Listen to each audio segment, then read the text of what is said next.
ഒരിക്കൽ കൃഷ്ണദേവരായർ കട്ടക്ക് നഗരത്തിലേക്ക് പോയിരുന്നു. അവിടെയുള്ള മനോഹരമായ നർമ്മദാ നദീതീരത്ത് ഒരു ഋഷിവര്യനെ കണ്ടു.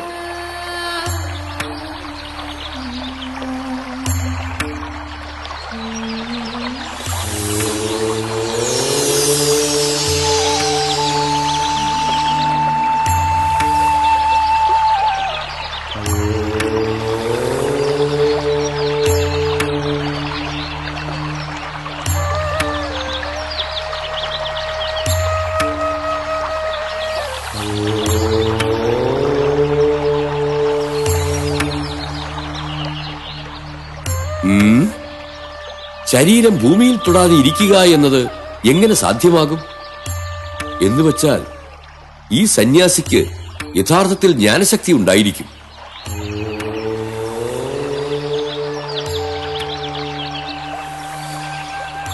പ്രണാമം ഋഷിവര്യ. നാം വിജയനഗര സാമ്രാജ്യത്തിലെ രാജാവ് കൃഷ്ണദേവരായരാണ്. അങ്ങയുടെ തപശക്തി നമ്മെ വല്ലാതെ ആകർഷിച്ചു. നമ്മെ അങ്ങ് അനുഗ്രഹിച്ചാലും മുനിവര്യ.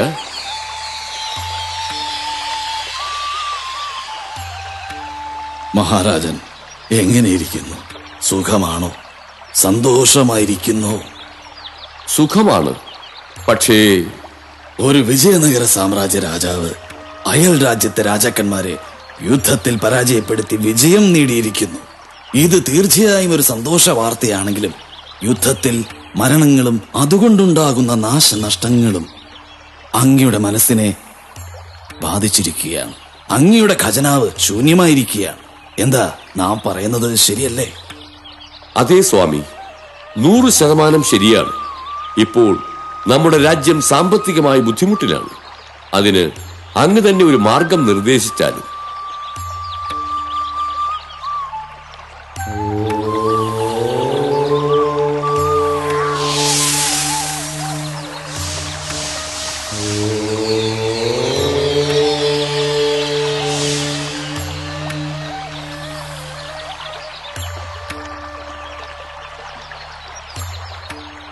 രാജൻ, ഈ പാത്രമെടുത്തുകൊണ്ട് പുണ്യനദിയായ നർമ്മദയിൽ പോയി പാത്രം നിറച്ചും ജലമെടുത്തുകൊണ്ടുവരും. ആജ്ഞ പോലെ സ്വാമി.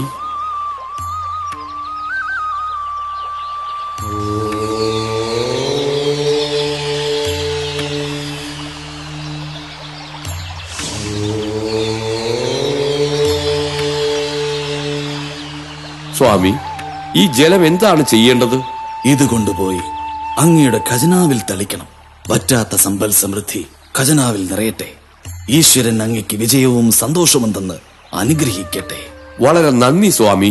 പക്ഷേ ഒരു നിബന്ധനയുണ്ട്. പാത്രത്തിലുള്ള ഈ ജലം ഒരു തുള്ളി പോലും എവിടെയും തുളുമ്പാൻ പാടില്ല. അങ്ങനെ ആകട്ടെ സ്വാമി. ഈ പാത്രത്തിലുള്ള ജലം എവിടെയും തുളുമ്പാതെ കൊണ്ടുപോകുന്ന ജോലി ആരെയാണ് ഏൽപ്പിക്കുക? മന്ത്രിമാർക്കും സേനാധിപതികൾക്കും അത്രത്തോളം ഉത്തരവാദിത്വ ബോധമില്ല. ഇതിന് ശരിയായ ആൾ തെന്നാലി രാമനാണ്. അദ്ദേഹത്തെ ഈ ജോലി ഏൽപ്പിക്കാം. സേനാധിപതി രാജൻ, ഈ പാത്രത്തിലുള്ള ജലം തുളുമ്പാതെ വിജയനഗര സാമ്രാജ്യത്തിൽ എത്തിക്കണം. ഈ ഉത്തരവാദിത്വം ഏൽപ്പിക്കാൻ തെന്നാലി രാമനോട് വരാൻ പറയൂ. മഹാരാജൻ, ഈ ജോലിക്ക് തെന്നാലി രാമൻ യാതൊരു വിധത്തിലും അർഹനല്ല. അദ്ദേഹം ഇപ്പോൾ തന്നെ ഉറങ്ങിക്കൊണ്ടിരിക്കുകയാണ്.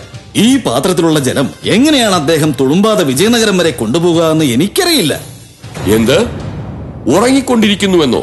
വരൂ, പോയി നോക്കാം. തെന്നാലി, എന്താണ് ഉറക്കം? മഹാരാജൻ, എന്നെ വിളിച്ചോ? താങ്കളെ ഒരു വലിയ ചുമതല ഏൽപ്പിക്കാമെന്ന് വെച്ച് വന്നപ്പോൾ ഇങ്ങനെ ഉറങ്ങുന്നല്ലോ. രാജൻ, എനിക്ക് ചുമതലകൾ ഇല്ലാത്തപ്പോൾ ഉറങ്ങും. ചുമതലകൾ ഉണ്ടെങ്കിൽ ഉറക്കം വരില്ല. എന്താണ് ചെയ്യേണ്ടത്? കൽപ്പിച്ചാലും. ഇതാ, ഈ പാത്രത്തിലുള്ള ജലം ഒരു തുള്ളി പോലും താഴെ തുളുമ്പി വീഴാതെ വിജയനഗരം വരെ എത്തിക്കണം. ഒരു തുള്ളി താഴെ വീണാൽ പോലും നമ്മുടെ രാജ്യത്തിന് ഭയങ്കര നാശനഷ്ടമുണ്ടാകും. അങ്ങനെ ആകട്ടെ രാജൻ, ഞാൻ നോക്കിക്കൊള്ളാം. ഈ തെന്നാലി രാമൻ ഇത് കൊണ്ടുപോകുമ്പോൾ എന്തായാലും വെള്ളം തുളുമ്പി താഴെ വീഴും. അങ്ങനെയല്ലെങ്കിൽ ഞാൻ അതിന് ഇടയാക്കും. തീർച്ചയാണ്. തെന്നാലിക്ക് ശിക്ഷ ഉറപ്പ്. സേനാപതി, ഒരുപാട് ആലോചിച്ചാൽ ഉള്ള ബുദ്ധിയും കൂടെ പാഴായി പോകും. രാജാവ് പുറപ്പെട്ടു കഴിഞ്ഞു. പുറകെ നടന്നാലും. അത് ഞാൻ നോക്കിക്കൊള്ളാം. പാത്രം സൂക്ഷിച്ച്.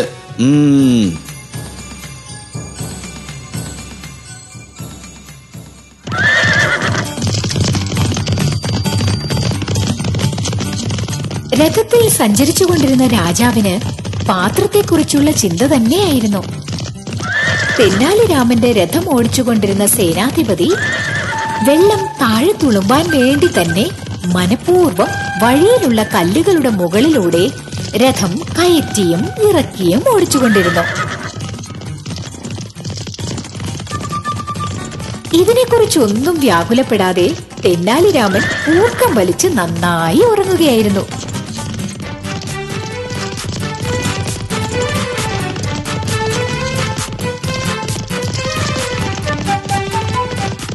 കൊട്ടാരത്തിലെത്തിയപ്പോൾ സേനാധിപതി, തെന്നാലിരാമനോട് പാത്രത്തിലുള്ള ജലം കൊണ്ടുവരാൻ പറയൂ. തെന്നാലിരാമന്റെ സ്ഥിതി എന്താണെന്ന് അങ്ങ് തന്നെ ഒന്ന് വന്ന് കണ്ടാലും.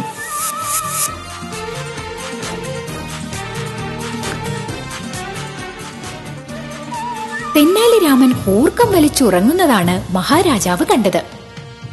രാജാവ് കോപിഷ്ഠനായി. തെന്നാലി, മഹാരാജൻ. തെന്നാലി, നാം പറഞ്ഞത് താങ്കൾ അനുസരിച്ചില്ലല്ലേ? താങ്കളുടെ പക്കലേൽപ്പിച്ച പാത്രവും കാണുന്നില്ല, ജലവും കാണുന്നില്ല. രാജ്യത്തിന്റെ സമ്പൽ സമൃദ്ധിക്ക് തന്നെ ഭംഗം വരുത്തിയല്ലേ? രാജൻ, പാത്രത്തിലുള്ള ജലം രഥത്തിൽ വരുമ്പോൾ ഒരു തുള്ളി പോലും തുളുമ്പാതെ കൊണ്ടുവരിക എന്നത് പ്രയാസമാണ്.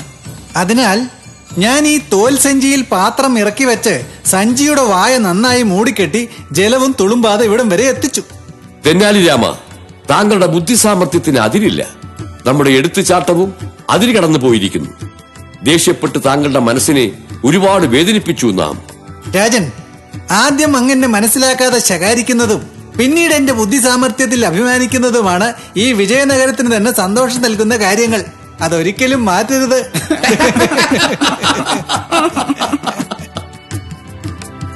എന്താ കുട്ടികളെ, കളിതമാശയൊക്കെ ഉണ്ടെങ്കിലും ഒരു ജോലി ചെയ്യുമ്പോ അതീവ ശ്രദ്ധയോടെ ചെയ്താൽ നമുക്ക് വിജയം നിശ്ചയം. എന്താ ഞാൻ പറയുന്നത് മനസ്സിലായോ?